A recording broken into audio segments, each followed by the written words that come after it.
So it's day 49, but I need to begin with last night because I didn't cover that in yesterday's video.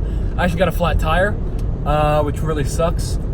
So I had to pull over to the side of the road and call Enterprise, and they sent a guy out to come help me replace the tire. I'm embarrassed to say I don't know how to do that myself.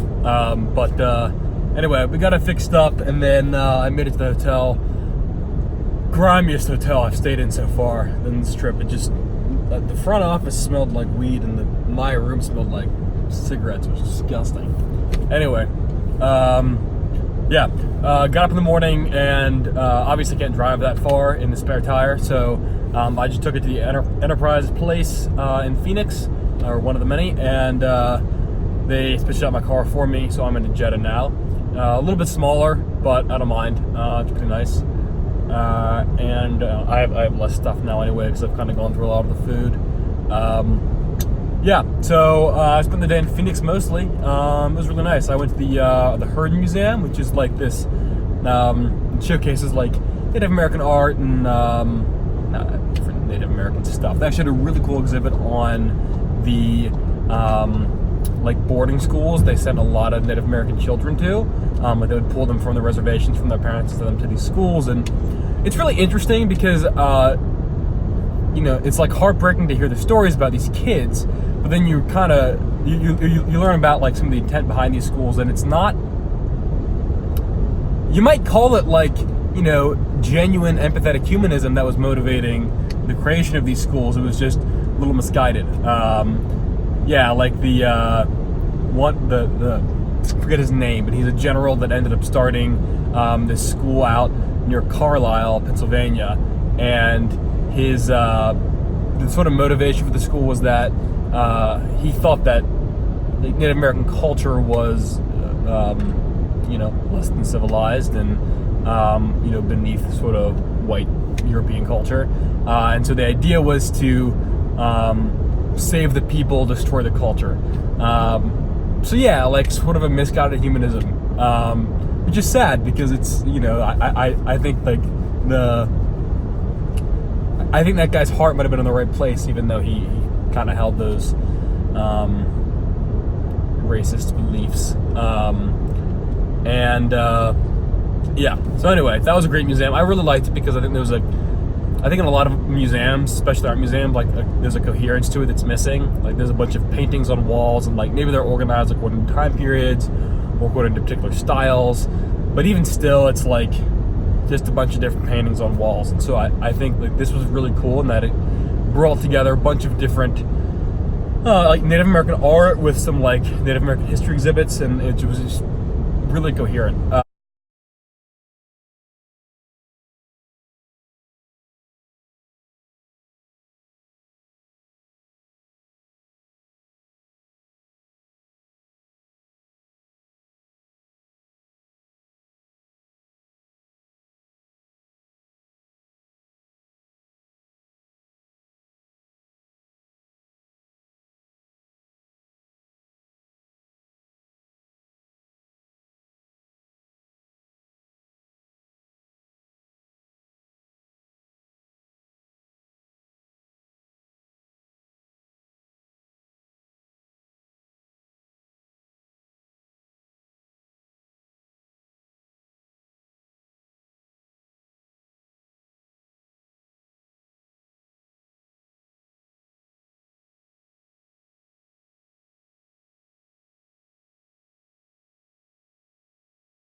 And then after leaving the Hearn Museum, got a little Chipotle, and then kind of drove around Phoenix. I went out to a little coffee shop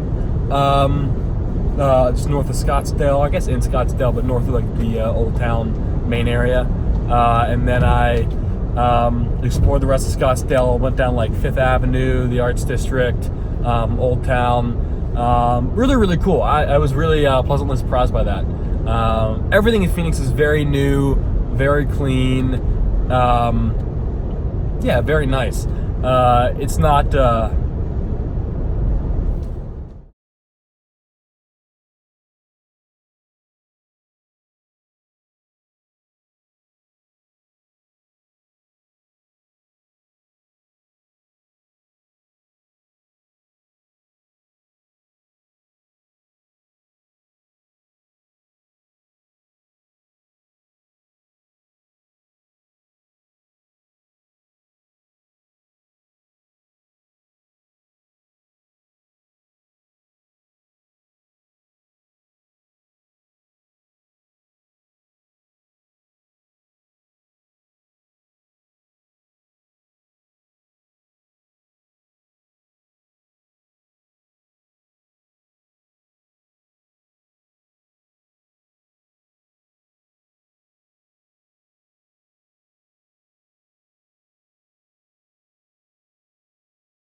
It is oppressively hot, like above 110, probably above 115 today, which means you can't really walk outside for really extended periods, and you've got to be conscious of drinking water if you do.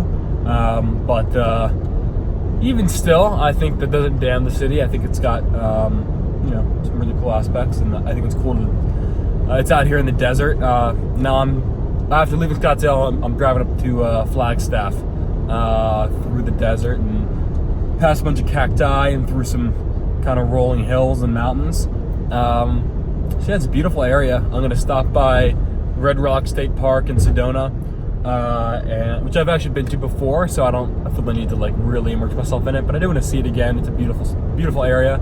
And then making the rest of the way up to Flagstaff and spend the night there.